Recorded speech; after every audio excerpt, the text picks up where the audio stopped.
Hola chicos, ¿cómo están? En la clase de hoy vamos a estudiar un poco lo que son las vanguardias artísticas. Y para eso quiero mostrarles el siguiente video. Desde la Primera Guerra Mundial se crearon grandes movimientos artísticos, inspirados en las vanguardias de Europa. Veamos en qué consiste. Hoy vamos a hablar sobre el arte en el período que se desarrolla entre las dos guerras mundiales.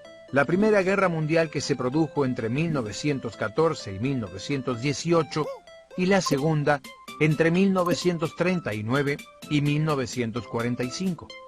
Entre 1914 y 1930 aparecen movimientos artísticos que rechazaban la guerra y las causas que llevaron a ella.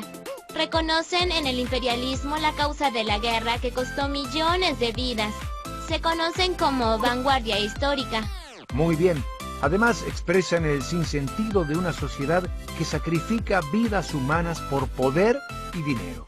¿Y cuáles fueron los movimientos de vanguardia más conocidos?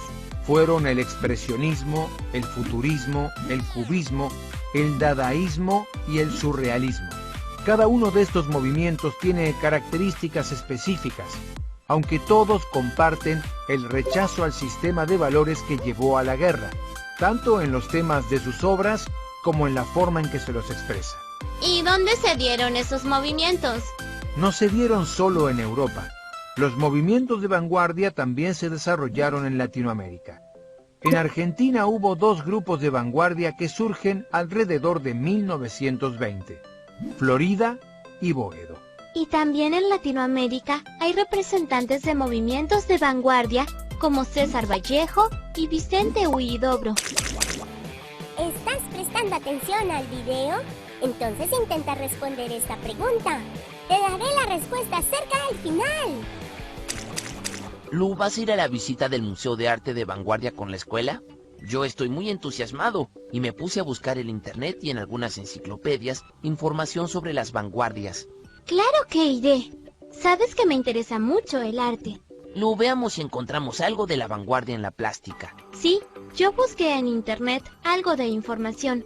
¿Qué significa vanguardia? La llamada vanguardia histórica está formada por un grupo de movimientos artísticos que se desarrollan principalmente en Europa entre 1914 y 1930. Vanguardia es un término que proviene del lenguaje militar y que significa estar por delante. Estos movimientos se plantean como una avanzada, una enorme innovación en el plano artístico y a veces político. Estos movimientos son el expresionismo, el futurismo, el cubismo, el dadaísmo y el surrealismo. Todos comparten la característica de rechazar el sistema de valores que llevaron a la Primera Guerra Mundial, principalmente el individualismo y el afán de poder y dinero que condujo a algunos países a invadir a otros. ¿Y sabes de qué temas hablan? Todos estos movimientos expresan la sensación de sinsentido ante la realidad de la guerra, y esto lo hacen a través de los temas, entre los que se destacan la guerra misma y la destrucción de la humanidad. También a través de los procedimientos que utilizan en sus obras de arte y textos que tienden a romper con la representación realista y a mostrar un mundo trastocado, conmovido y desordenado. ¿Cuáles son las características de los movimientos de vanguardia? El futurismo, el cubismo y el expresionismo son de la primera década del siglo XX y se caracterizan por conectar los cambios tecnológicos y sociales con el arte. En general, estos movimientos se inician en las artes plásticas y luego se desarrollan en literatura y en la música. Un ejemplo del movimiento expresionista son las obras de Marc Chagall, con colores contrastantes e imágenes que mezclan objetos de la realidad y de los sueños con la representación del sufrimiento humano. El cubismo, por su parte, se distingue por mostrar objetos desde diferentes perspectivas. Pablo Picasso fue uno de los grandes. El Guernica es su obra más representativa. El futurismo se caracterizó por su intento de captar en sus obras la sensación en movimiento. Un ejemplo es el diseño urbanístico de Antonio Sanailiá. ¿Y el dadaísmo y el surrealismo? El dadaísmo y el surrealismo son movimientos más extremos. No se proponen solo involucrar al arte en las cuestiones sociales, sino que expresan un rechazo absoluto al sistema de valores vigente, no solo en el arte, sino en la vida en general. ¿Y cómo se manifestaban? El surrealismo, además de rechazar el orden de valores como el dadaísmo, propuso la destrucción de lo existente con un orden nuevo y más humano. Se identificaron por explorar el mundo de los sueños y el azar. Crearon poemas a través de la hipnosis y de los juegos de azar colectivos. Intentaron plantear que el hombre posee otras capacidades más allá de las conscientes y que la creación puede ser colectiva, derribando la idea del artista individualista y solitario del siglo XIX. Los surrealistas expresaron sus principios en un manifiesto escrito en 1924, firmado por André Breton. Lu, ahora sí que tengo un panorama de lo que fue la vanguardia y de las formas que tomó en Latinoamérica. Me quedé pensando en cómo los artistas de las vanguardias europeas lograron expresarse en medio del horror y la destrucción de la guerra. ¿Has visto que te dije que era muy bueno el tema? Espero que hayas aprendido mucho hoy. Si quieres saber... Bien.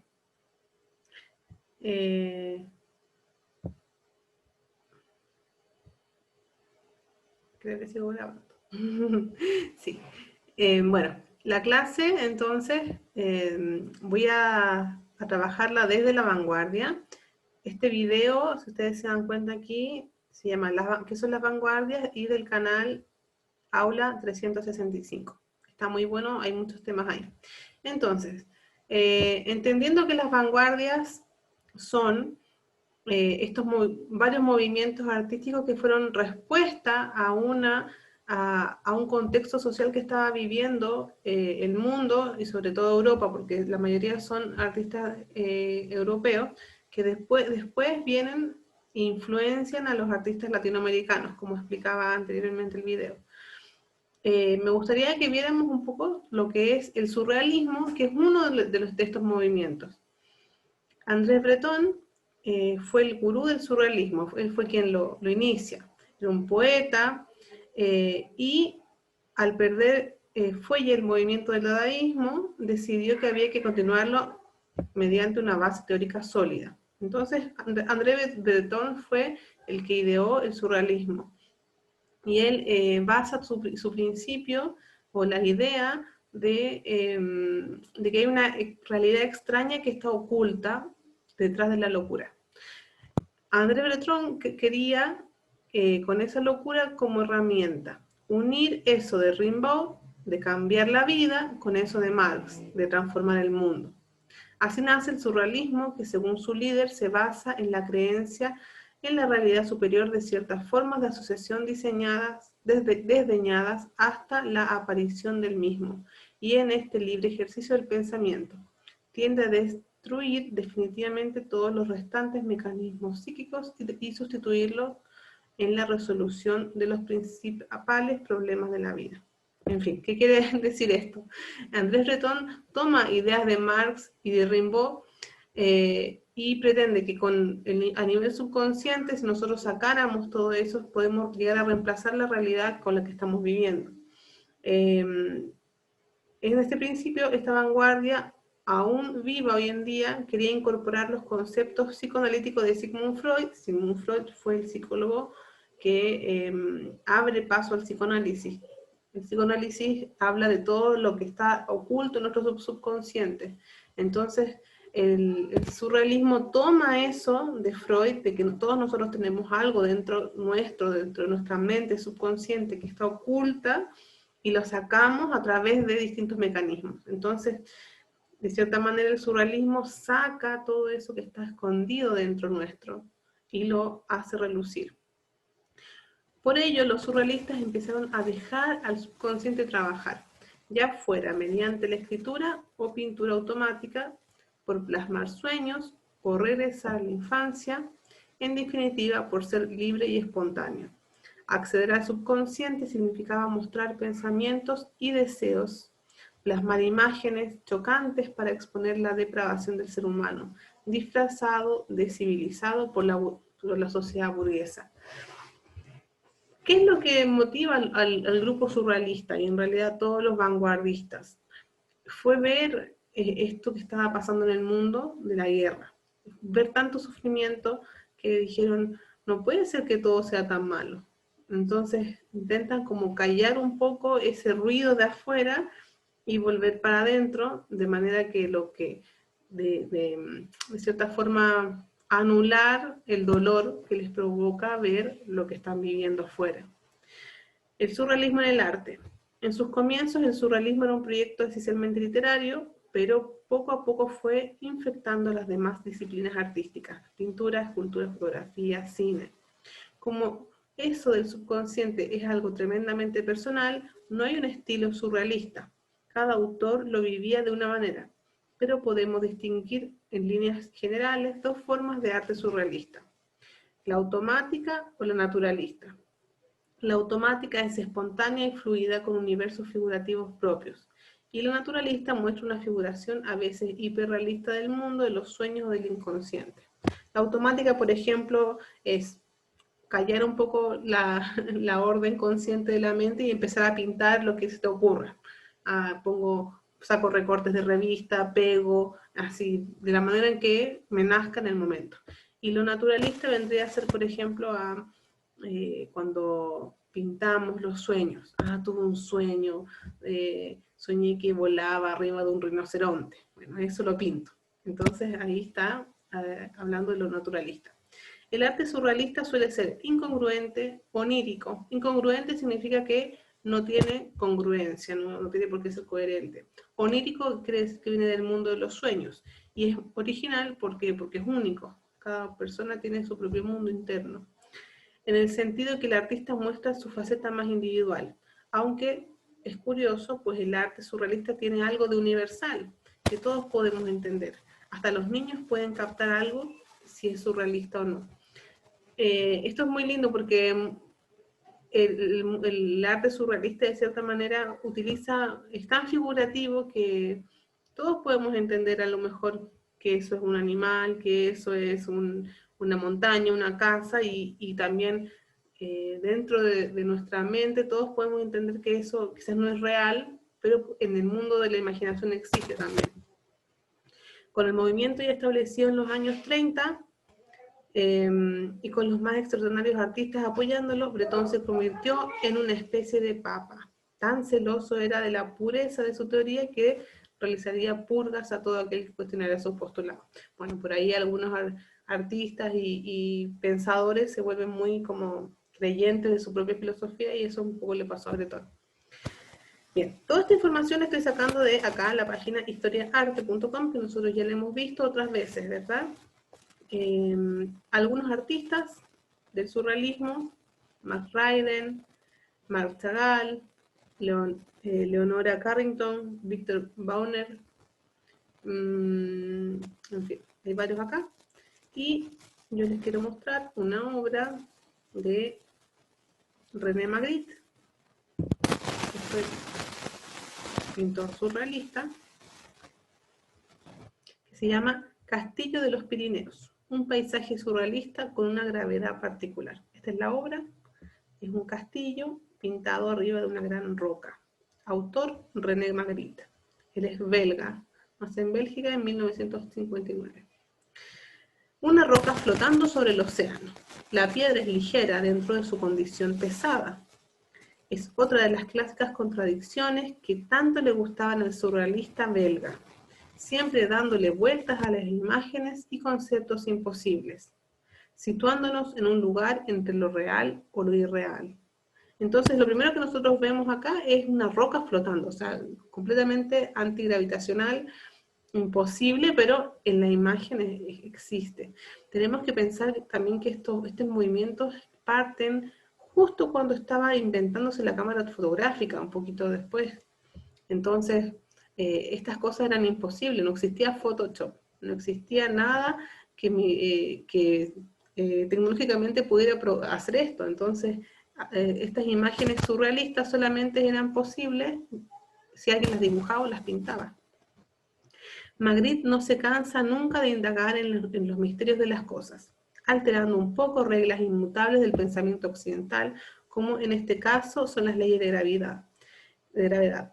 Creó obras que captan la poesía del universo, íconos enigmáticos que ponen adelante de nuestras narices las paradojas y ambigüedades inherentes a nuestros sentidos. No podemos preguntar por qué, nos podemos preguntar por qué está flotando esa colosal roca, y lo más lógico es deducir que la gravedad no le afecta.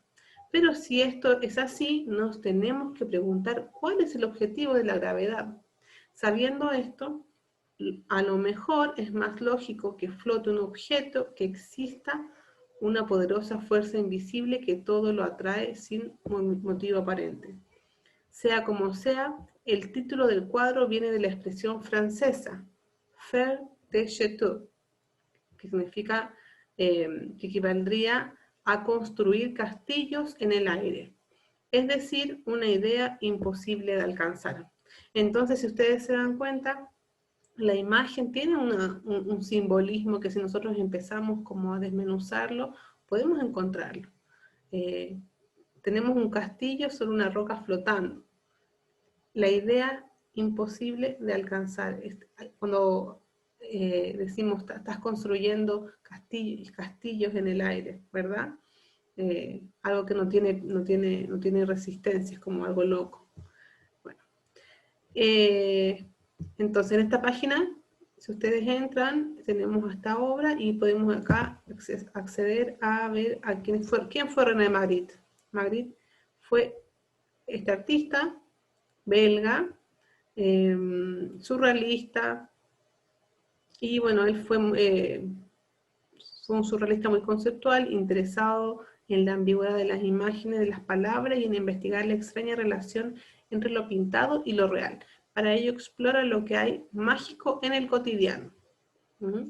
Fue influido por otro artista que se llama Giorgio de Chirico, y empieza a pintar paisajes misteriosos con significados ocultos, silencio y mucho sentido del humor.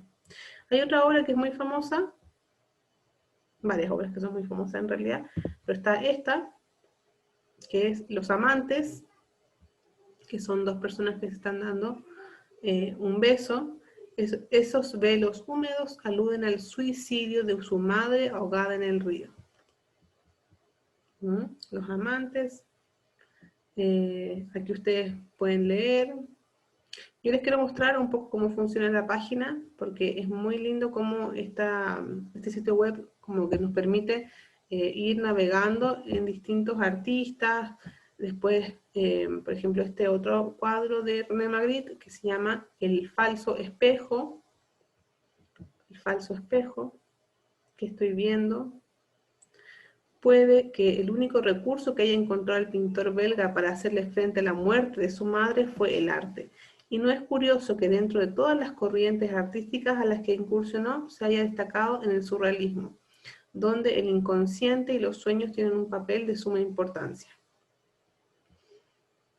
El espejo falso es una obra dual. Por un lado, Magritte representa un enorme ojo sin pestañas, y por otro, actúa de espejo reflejado las nubes blancas y el cielo azul.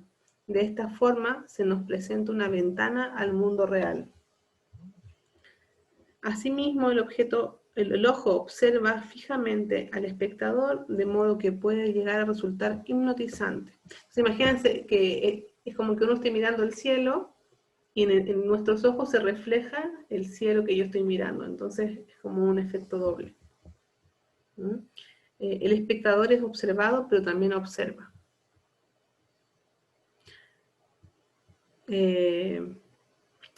Entonces, de esta manera vamos viendo.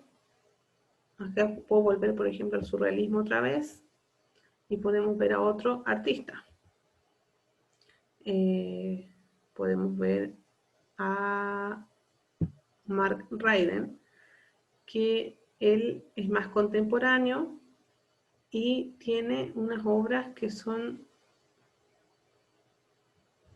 como medio como Alicia en el País de las Maravillas. Y trabaja, es como medio tétrico también. Pinta muchas muñecas, hace este juego como de lo infantil, estas imágenes como sacadas de cuentos, como cuentos de niños, y las mezcla dando una sensación medio tétrica. tiene muchas obras así, trabaja mucho con las imágenes de niñas, de muñecas. Entonces él fue otro representante del surrealismo. Si bien entonces las vanguardias europeas inician con la Primera y Segunda Guerra Mundial, pero después van evolucionando un poco, van cambiando, van tomando cosas contemporáneas hasta los días de hoy, en donde hay mucho de esta creación del subconsciente, del inconsciente. Bien, entonces, ¿qué vamos a hacer en la clase de hoy? Es,